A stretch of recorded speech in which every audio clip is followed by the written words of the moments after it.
Vous allez voir dans cette vidéo les 5 questions scientifiques que se posent systématiquement tous vos clients lorsqu'ils sont dans votre processus de vente. Si vous ne répondez pas dans votre processus de vente à une ou plusieurs de ces 5 questions, eh bien vous avez de fortes chances d'avoir au final un refus d'achat. En revanche, si vous bâtissez votre argumentaire de vente sur ces 5 questions et que vous y répondez durant tout votre argumentaire, eh bien vous allez voir votre chiffre d'affaires qui va littéralement décoller.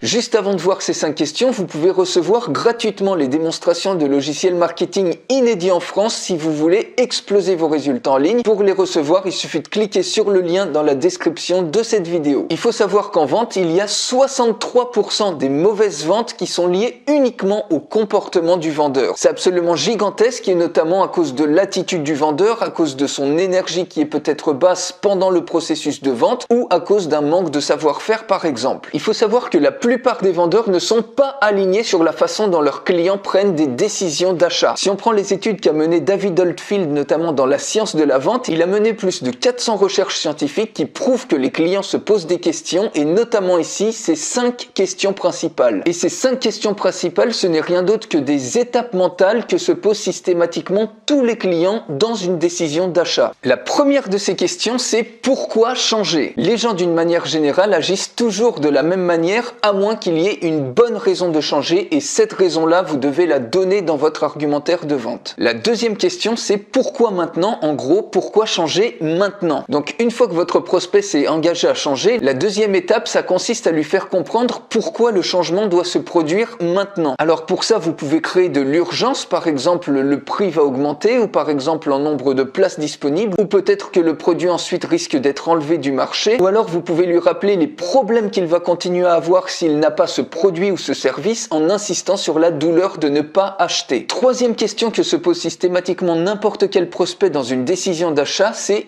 pourquoi vous? Pourquoi il achèterait ce produit forcément avec vous et pas un autre vendeur? Et c'est là que c'est capital de vous positionner comme un expert. Vous positionner comme un expert et partager des idées concrètes, c'est la meilleure façon d'accroître la confiance de votre prospect. Et scientifiquement, quand le cerveau reconnaît quelqu'un comme étant un expert, il est beaucoup plus susceptible de se conformer aux suggestions de cette personne. Et les études montrent que la meilleure façon de réduire la perception du risque par un acheteur, c'est la confiance. Et donc, plus vous allez vous positionner comme un expert, plus la confiance de votre acheteur va augmenter et plus sa perception du risque va diminuer. La quatrième question, c'est pourquoi votre produit? Qu'est-ce que votre produit a de différent par rapport aux produits des concurrents? Est-ce que c'est peut-être qu'il a une fonction inédite ou innovante que les autres produits n'ont pas?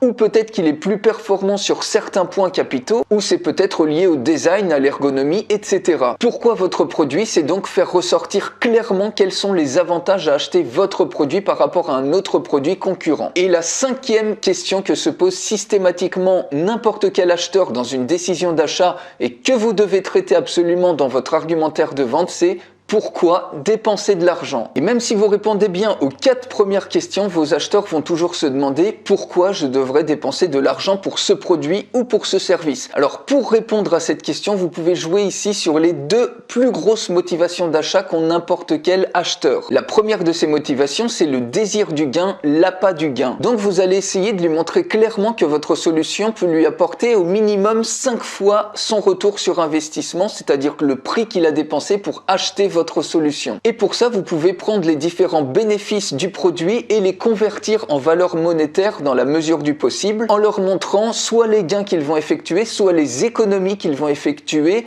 en comparaison s'ils restaient dans la même situation qu'actuellement sans avoir votre produit. Et la deuxième motivation d'achat après le désir du gain, c'est la peur de la perte. Donc ici, vous pouvez jouer sur la peur de perdre ce que les gens ont déjà s'ils n'achètent pas votre produit, ou bien la peur de la perte, ça peut être aussi de manquer la solution qu'on n'a pas actuellement et qui pourrait résoudre notre problème. Donc voilà pour ces 5 questions prouvées pour vendre plus. La première des questions, c'est pourquoi changer? La deuxième des questions, c'est pourquoi maintenant, pourquoi changer maintenant? La troisième des questions, c'est pourquoi acheter ce produit chez vous, avec vous? La quatrième des questions, c'est pourquoi acheter votre produit par rapport à des produits concurrents? Et la cinquième question, c'est pourquoi dépenser de l'argent en jouant ici avec les 2 motivations d'achat principales qui sont l'appât du gain et la peur de la perte. Donc bâtissez votre argumentaire de vente pour répondre à ces 5 questions et vous allez voir littéralement votre chiffre d'affaires décoller. Si vous avez aimé cette vidéo, que vous voulez d'autres contenus comme ça, likez cette vidéo tout simplement et je vous souhaite au passage une excellente journée.